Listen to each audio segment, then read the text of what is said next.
Good morning, social media friends, existing ones, new ones. If somehow you tripped into this live stream episode today of Selling That House, my name is Bill. If you are tuning in for the first time, like I said, my name is Bill. For those of you who speak Spanish, me llamo Bill. So, hola, buenos dias. Having said that, my guest today is someone that I want to introduce to you because, like me, she has been in the business of real estate for a long time. But that's all relative, people. And I'll tell you why it's all relative.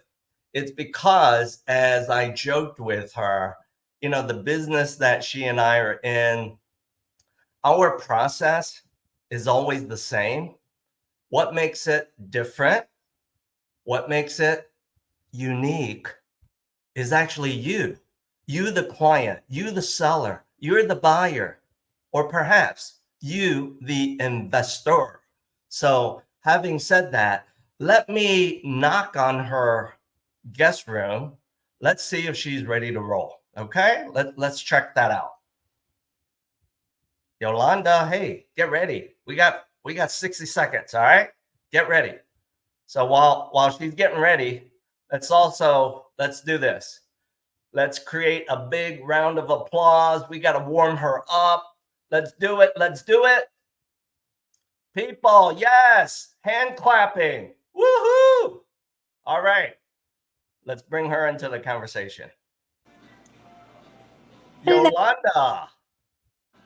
Hey, How Bill. are you? I'm good, thanks. How'd you like my my music posse, my crowd posse to get you all warmed up? I appreciate it. Thank you. By the way, before we get started, you got your drink of the day, right? Yes. Bingo. So do I. Mine is different. Not tea. Not so healthy. And very caffeinated. It's okay. It's hey, we gotta do to get going. All right, exactly. So thank you for sharing your time with me, our audience, whoever they may be. I'll be honest with you. My hope is that our audience might be some of my friends, and of course, some to many of your friends.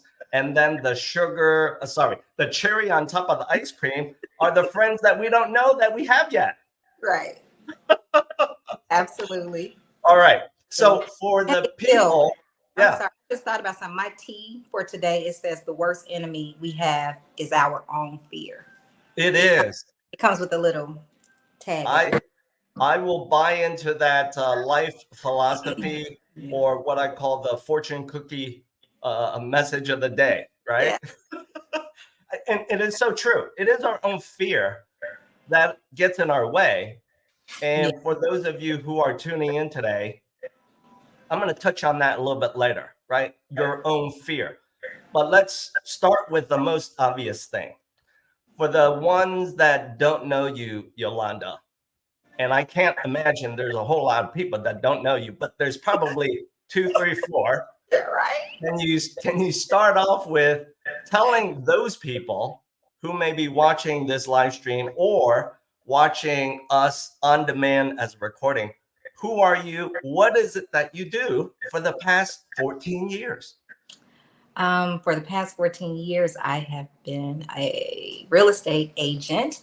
Love love it. I mean, because even before then, I caught the bug when I was a legal assistant for a real estate attorney for 5 years. So working with him, working with an attorney helped me to see what attorneys hate that realtors do. And I didn't want to be that type of realtor. So it helped to make me, I think, a better realtor and help me to love the joy of being a real estate agent and an investor. Yeah, yeah, and an investor. Uh-oh, you touched on that. I love it, love it. Yeah. So what I think I'm hearing from you is, while the core of what you do right now is you're selling real estate, you're helping people buy real estate, you've spent some of your time creating those other threats that you bring to your business. You know, the legal side of things, and you have what I call the counselor. I share that with you as well. The client counselor to either talk people off the ledge. I used to be a counselor too. There you go. Wow. Real life. That was a guess on my part. Okay, love it, love it. So, okay, so you've been selling real estate for more than a decade. And as I touched upon earlier, I think you nodded and you'll probably agree, right? The process of what we do is always about the same. What makes it different is each and every client, right? Yeah. Okay, cool beans. So talk to us about this, because I think I know just this much of your side of the business. We got an inventory problem, do we not, here in the greater Chicago area? We do, yeah. How do you go about solving that problem? Well, I'm on the phone every day looking for sellers to give us some inventory. So that's part of what I do to help solve the problem. We can't like force them to or make it. But I mean, I'm even calling banks like, hey, what about those empty foreclosures you got? Let's like get some of those done. So I'm trying to help in the little ways that I do with my calls every day to try to get more inventory out there. Okay. Yeah, I'm right there with you. And with that said, here is what I think I know. People sell and buy real estate because of life events. You agree? Yes. Can I be humorous with you and maybe set you up? Okay. Set you up with, you probably know at least a few of the 5 Ds of life events in real estate, right? Okay. Okay. All right. Let's start with the first one. First one is easy. Diamonds. You're a girl. You love that stuff. Right? That wasn't going to be my guess, but okay. But you agree, right? Diamonds is one of the life events that will trigger John and Jane Doe to think about, we got to combine households. Yeah. Notice how I said combined households. That is true. Yeah. Okay. That's true. And then the next D, you probably know this one, is diapers. Oh, yes. Yeah. It's the first box. It's the first box of diapers, or many boxes. Yeah. Yeah. I'm so then, yeah. And then the last D is you know, our loved ones, you know, passing, going to their next chapter, right? Yeah. So I completely agree with you. I think in the business that we're in, what I've come to realize is simply this. As you already know, like you, I'm in the real estate business. I'm not selling or buying real estate, but I'm certainly bringing that truckload of money to close the deal, right? And we appreciate you so much. Well, thank you. There are times maybe you don't appreciate us as much, but I get that. It's real. Yeah.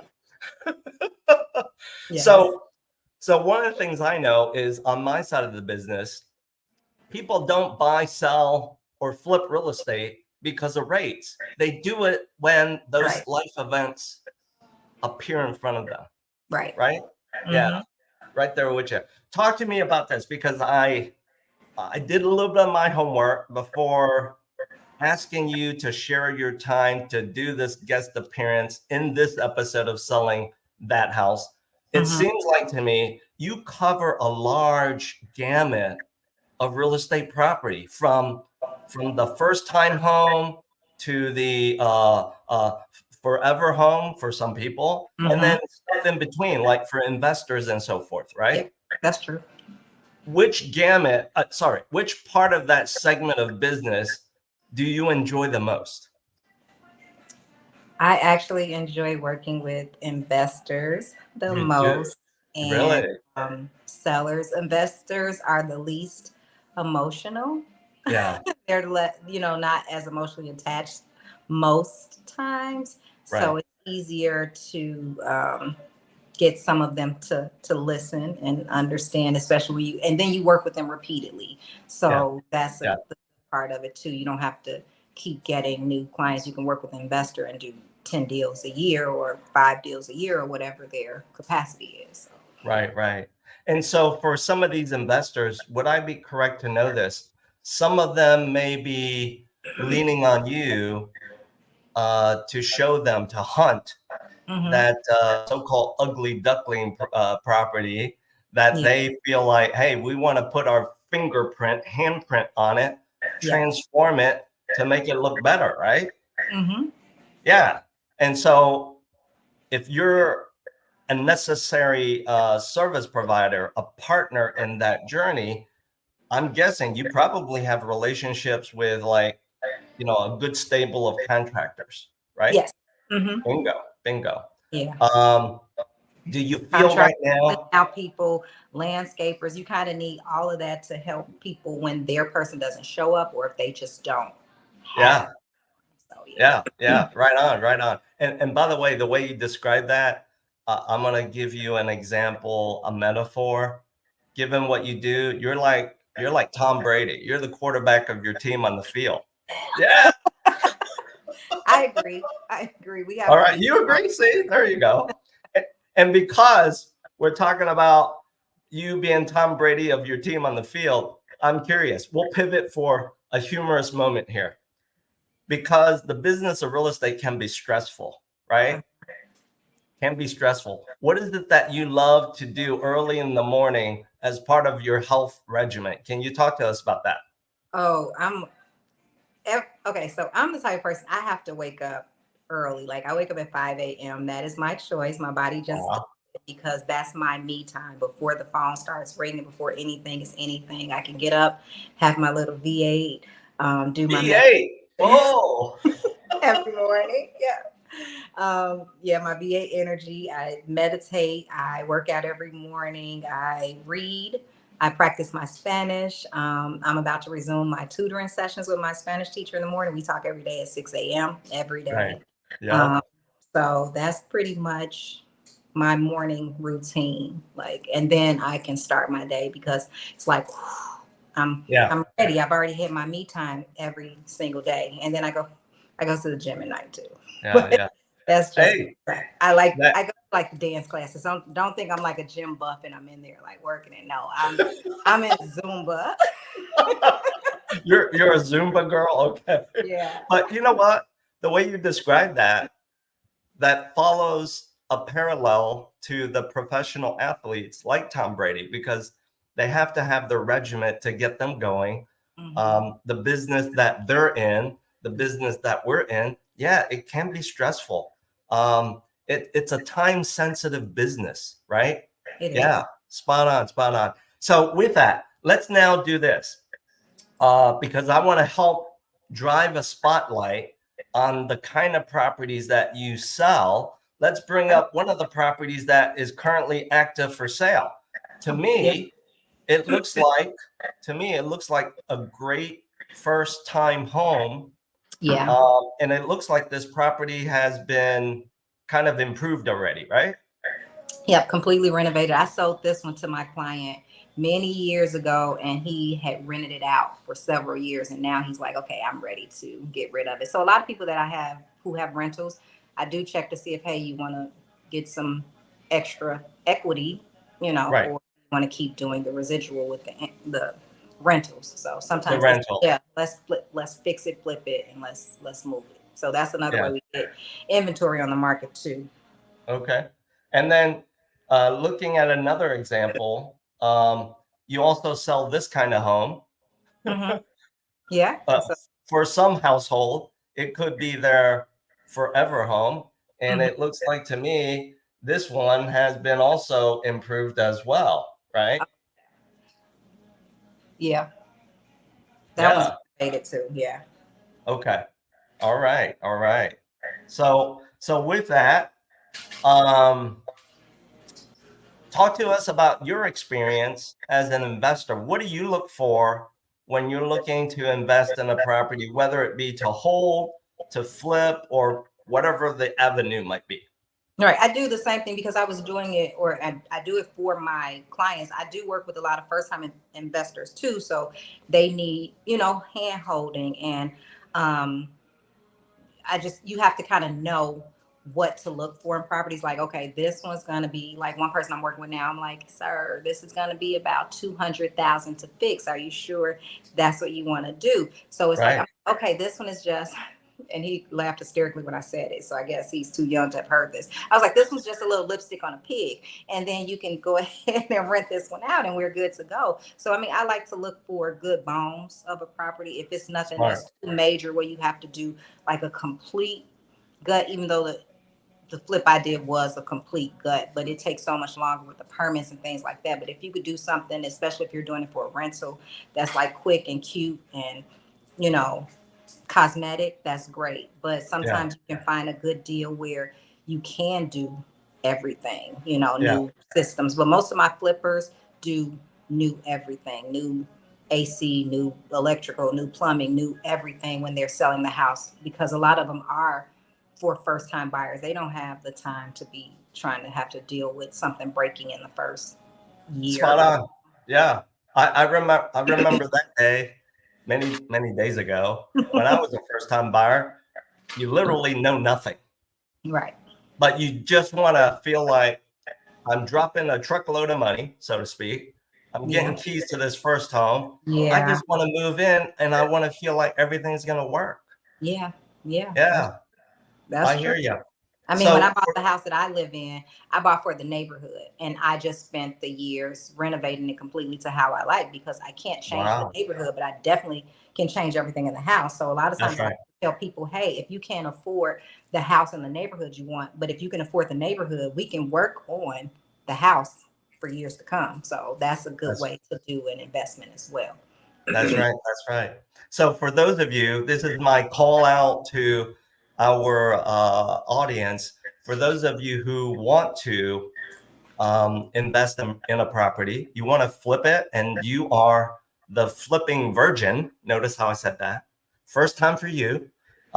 Reach out to Yolanda. We're going to talk about how to help you as part of this next segment. And that is, did you know, flippers, property flippers, first time, or you've done it repeatedly, did you know that it's pretty easy to source financing, use other people's money to help you with that flip? You know that, right, Yolanda?